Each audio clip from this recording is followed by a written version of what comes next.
Salut tout le monde dans cette nouvelle vidéo Lego. Aujourd'hui on découvre le set 76-103, le Corvus Glaive Treasure Attack ou in French l'attaque de Corvus Glaive. C'est un set qui comporte 416 pièces de début 2018 dans la gamme Marvel Avengers Infinity War. Ça doit être le 6ème set sur 6 que je vous présente. Et c'est un set qui vous coûtera 39,99€ sur le shop Lego, peut-être un petit peu moins cher si vous l'achetez ailleurs. De gauche à droite, le set est accompagné de Black Panther, coucou Black Panther, voilà, donc on l'a déjà eu dans plusieurs autres sets, pas de souci.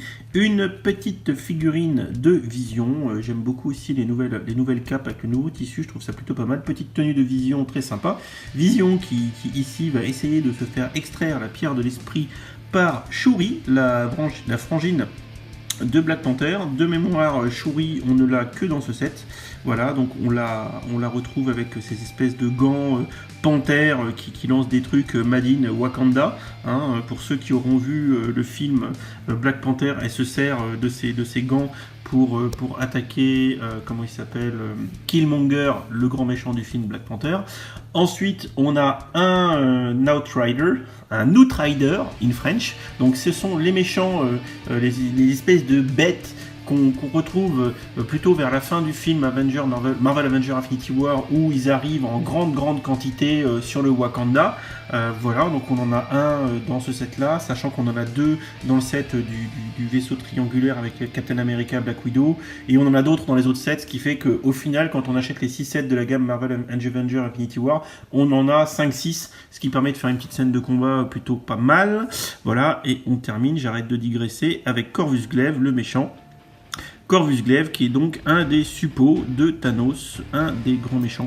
Ce qu'on aimera sur la minifig de Corvus Glaive, entre autres, c'est le détail sur la cape qui est trouée, très sympa. Voilà, donc on regrettera juste un petit peu la taille de ces armes qui sont juste énormes, donc c'est pas facile de le tenir.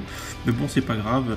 Une petite figurine de Corvus Glaive qui est néanmoins sympatoche. On va maintenant regarder les fonctionnalités et tout ce qui est un petit peu jouabilité du set. Donc en fait, ce set nous présente en fait un mur du Wakanda. Donc c'est très représentatif des petites fenêtres violettes et de la couleur violette qui revient de manière récurrente dans les sets du Wakanda. Je vous invite à aller regarder la vidéo sur le set du vaisseau de Black Panther qui a des réacteurs violets entre autres. Donc c'est vraiment une couleur récurrente. Donc par exemple, on peut tout à fait replier cet angle du set, bon, ce qui permet de faire un coin. On remarquera ici qu'on a une pinoche technique qui nous permet de se clipser avec un autre set du même numéro sur la pièce technique ici. Donc il nous invite à faire un mur Wakanda plus grand en branchant plusieurs de ces sets les uns aux autres. Ça va pas nous coûter cher à 39 balles le set. En termes de petites fonctionnalités sympas, on a aussi la porte principale qui vient s'ouvrir avec un petit système à glissière et à pivotement en pièces techniques. Ça, c'est vraiment beau gosse. J'aime beaucoup. Je pense même d'ailleurs que je reprendrai l'idée sur des mocks. C'est vraiment bien fichu.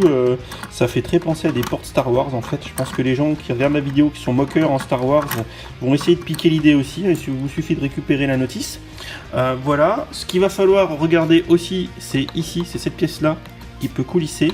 Vous allez voir, on va retourner le set, ça va nous montrer une petite fonction. Sur la partie supérieure du set, on a deux doubles lance-patates, donc ce sont des systèmes à ressort plastique. Comme d'habitude, bon là je vais vous faire la démo pour le fun, quand on appuie, voilà, et voilà c'est par terre. Classique, ça en fout partout. C'est en plus, donc ça pivote et ça peut s'incliner.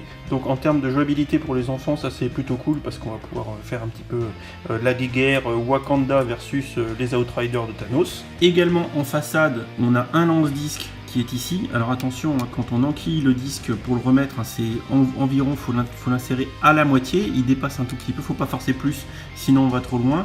Également beaucoup d'autocollants sur ce set, on a tous les autocollants qui se mettent sur les briques de 1 par 4 ici, c'est du stickers, en dessous aussi, c'est du stickers, et sur les vitres aussi, c'est du stickers, et on les voit bien. Donc sur la grande porte également, d'ailleurs on va se refaire un petit coup d'ouverture-fermeture, voilà c'est plutôt cool. Là aussi, sur les briques noires, c'est du stickers, donc il y en a beaucoup.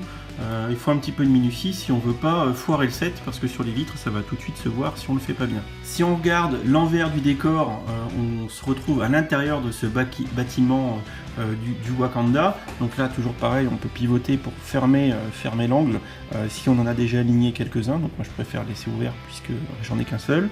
On a un petit coin bureau pour Shuri, parce qu'effectivement ça représente grosso merdo son laboratoire. Donc on a 2 écrans d'ordinateur, dont à droite on a le petit schéma d'un des vaisseaux qui emmène les Outriders. On a aussi une pseudo table d'opération, peu importe, où on peut venir mettre Vision qui est censé se faire opérer par Shuri pour enlever la pierre de l'esprit. D'ailleurs, on a un petit ici réceptacle pour la pierre de l'esprit. Et ce que je vous disais tout à l'heure, une des fonctions, c'est quand on vient taper sur la pièce cylindrique noire qui est de l'autre côté, voilà, on vient pas détruire, mais tout du moins faire basculer le petit plateau où on est venu mettre Vision.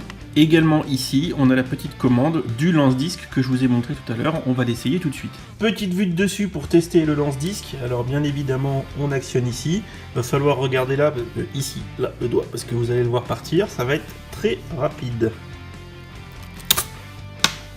Voilà, bon, je pense que vous n'avez pas vu grand chose, mais c'est une petite fonctionnalité sympa. Et du coup, je vais vous montrer pour remettre le disque là. C'est vraiment, alors hop, voilà, là il est pas sans enfoncer. Je le clip un tout petit coup.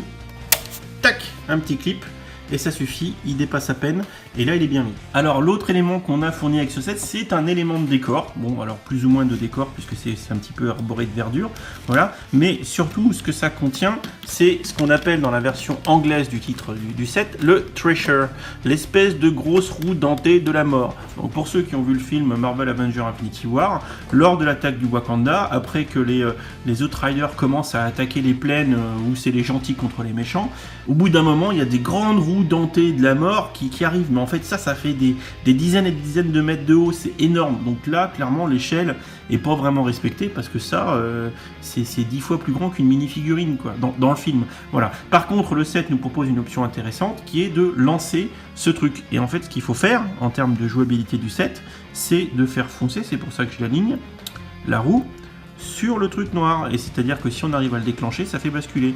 Donc il suffit d'appuyer, vous voyez, enfin sauf si ça se défait, parce que c'est juste poser et ça fait un effet ressort en fait, je vais vous montrer par-dessus. Il suffit d'appuyer et voilà. Bon, c'est un échec, mais on va recommencer. Donc on va remettre en place le Thresher dans le système. Donc en fait, c'est ce petit doigt là qui va venir par-dessus l'axe central du Thresher, et ça se cale à peu près dedans, comme ça. Voilà. Et quand on appuie, ça va partir. Voilà, cette fois-ci, je vais essayer d'un peu mieux viser. Et bim, ça a marché. J'ai mon petit Vision qui est de l'autre côté qui s'est relevé. Voilà, ça c'est une petite fonctionnalité sympa pour les gamins, ça va être intéressant. Après, moi je vous avoue que c'est un peu chiant à mettre en place et ça respecte pas trop l'échelle du film, mais là, on est dans la logique du jeu. Voilà, j'en ai terminé pour cette review de ce set. Maintenant, on va passer à l'avis un petit peu général. Alors, si on commence par l'avis du collectionneur, l'avis du collectionneur est plutôt mitigé parce que finalement, ce set clairement n'apparaît pas dans le film. Donc ça, moi, ça me gêne beaucoup parce qu'on, certes, on voit le laboratoire de Shuri dans le film au Wakanda, mais c'est clairement pas représenté comme ça. Donc on ne retrouve pas, comment dire, pour ceux qui ont vu le film, et pour les autres, désolé, ça va spoiler un peu, vous pouvez aller plus loin si vous voulez pas être spoilé, mais lors du combat au Wakanda, il n'y a pas de mur. C'est une barrière, il y a juste une barrière et après ils se battent dans la plaine. Il n'y a à aucun moment, à part à un moment donné, juste un méchant qui rentre dans le laboratoire en tant que tel, mais il n'y a pas vraiment ce type de bâtiment, il n'y a pas de gros canons comme ça, voilà. Donc c'est pas vraiment raccord avec le film. Je ne vous parle pas de l'échelle du Thresher qui ne correspond pas à celle du film non plus, mais bon, voilà. Donc disons que d'un avis collectionneur, ce set n'est utile et ne présente un intérêt que si vous voulez la pierre de l'infini, la pierre jaune, qui va avec Vision pour avoir le gant de Thanos complet. Maintenant, si on part sur un avis pour les parents, pour les enfants, en termes de jouabilité, pour le coup c'est plutôt sympa, parce qu'on a beaucoup de fonctions de jeu. On a les doubles lances Patator, ici vous allez pouvoir en foutre partout, et perdre les pièces, ça va être sympa. On a le Thresher qui est un peu difficile à mettre en place, mais voilà, ça marche, ça peut être sympa. Le petit jouabilité, la porte. On a également ici la fonction, on essaye de lancer dessus, donc en termes de jeu, ça peut vraiment être plutôt cool. Bon, également, bon, on a compris qu'on peut faire des murs à rallonge. Pour les gens qui sont fortunés, vous allez pouvoir en acheter plusieurs. On aimera aussi le design un peu extérieur avec les bâtons dorés ça a plutôt quand même de la gueule. Les vitres aussi violettes, ça a plutôt de la gueule, si ce n'est que, encore une fois, à mon sens, c'est pas trop raccord avec le film. Donc d'un point de vue collectionneur, non, si ce n'est que si vous voulez la pierre de l'esprit. D'un point de vue jouabilité, pour 40 €, vous avez quand même un set avec 5 mini-figurines, de quoi jouer. Alors peut-être pas l'acheter 40 €, mais dès qu'il baissera un tout petit peu, ça sera plutôt pas mal. Voilà, donc j'espère que cette petite review vous aura appris un petit peu à mieux apprécier ce petit set Marvel Avengers Infinity War, l'attaque de Corvus Glaive. Comme d'habitude, n'hésitez pas à commenter, liker, partager, poser des questions, je serai ravi de pouvoir y répondre. Allez, je vous laisse et je vous fais des bisous et je vous dis à bientôt pour la prochaine vidéo.